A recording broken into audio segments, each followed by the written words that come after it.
c'est l'un des points névralgiques du détroit de Malacca. Le port de Singapour est le deuxième le plus actif au monde après Shanghai. Passerelle incontournable qui relie l'Asie à l'Occident, il traite chaque année près de 41 millions de containers. Un large éventail de marchandises transite par notre port. Des produits électroniques, des machines et certains produits alimentaires. Nous sommes également une plaque tournante majeure pour les produits énergétiques, tels que le pétrole et le gaz naturel liquéfié. Singapour a toujours été une route commerciale majeure dans la région. Près de 200 compagnies maritimes internationales nous relient à plus de 600 ports dans le monde. 60 ans après son indépendance de la Malaisie, Singapour est passé d'un simple village de pêcheurs dans les années 50 à une mégapole mondiale. Avec une superficie 2 fois moins grande que Londres, le pays détient le PIB par habitant le plus élevé d'Asie. Pas d'impôt sur les dividendes, fiscalité avantageuse pour les entreprises. Singapour est le 4e plus grand centre financier au monde. Un Eldorado pour les multinationales. Singapour s'est bâti grâce aux vagues migratoires asiatiques du 19e siècle.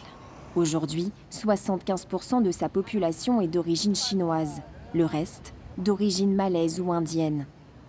Dans le principal musée de la cité-État, le roman national met en avant des figures d'une époque révolue, comme le tireur de pousse-pousse. Je suis parti de tout là-bas en ferry jusqu'à Singapour. Nous sommes tous venus pour avoir une vie meilleure ici, gagner de l'argent et l'envoyer à notre famille en Chine. En 1819, l'officier britannique Stanford Raffles a fait de Singapour un comptoir colonial. 200 ans plus tard, son nom reste célébré. Une glorification des figures du colonialisme pointée du doigt par les historiens. Ils accusent le gouvernement de réécrire ou d'effacer certaines parties de l'histoire à des fins politiques. Sous la pression, certains ont dû abandonner leurs travaux. D'autres, comme Thum Ping Jin, se sont exilés. Cet historien s'est installé à Kyoto après avoir révélé les détentions arbitraires de centaines de personnes menées par le gouvernement pendant la guerre froide. Mon domicile a été perquisitionné. On m'a confisqué mon ordinateur portable, mon téléphone et la police m'a convoqué à plusieurs reprises pour m'interroger. Le gouvernement de Singapour instrumentalise l'histoire pour justifier son autoritarisme. Tout fait historique qui pourrait remettre en cause la crédibilité du gouvernement a été largement effacé. Nous avons créé une société très fragile qui n'a pas de diversité d'opinion et qui se soumet à l'autorité sans jamais la remettre en question. Derrière la réussite de Singapour, 1 million de travailleurs migrants s'activent dans l'ombre. Ils construisent les tours, les routes, nettoient les maisons et représentent 30% de la main-d'œuvre du pays. Venus du Bangladesh, du Sri Lanka ou d'Inde, ils acceptent des conditions de travail difficiles pour un salaire 12 fois inférieur à la moyenne locale. Yes, no problem. When working shipyard, it's dormitory, right? How many people sleeping together in the dormitory? 14 men. When accident happened at the shipyard, company give the treatment. Sometimes company gives treatment, sometimes company Chaque soir, Ethan et son organisation donnent rendez-vous aux travailleurs pour leur offrir un repas et les aider face aux abus de leurs employeurs.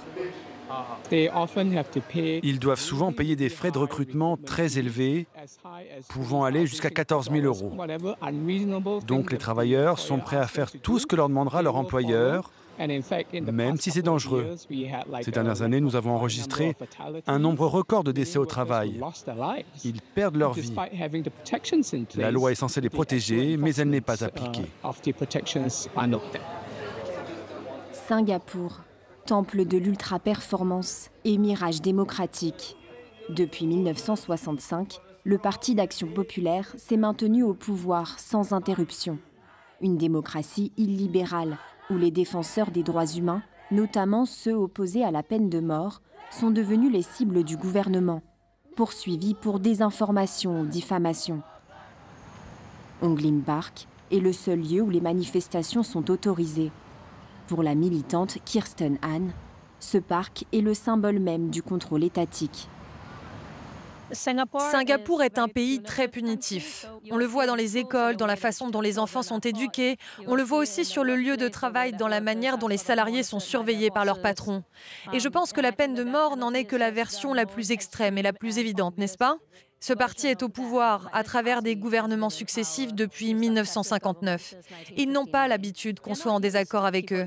Ils n'ont pas l'habitude qu'on leur dise non. Ils n'ont pas l'habitude qu'on leur résiste. En mai 2025, le parti au pouvoir a confirmé sa popularité en raflant 87 des 97 sièges au Parlement. Les partis d'opposition peinent à exister dans une démocratie sous étroite surveillance.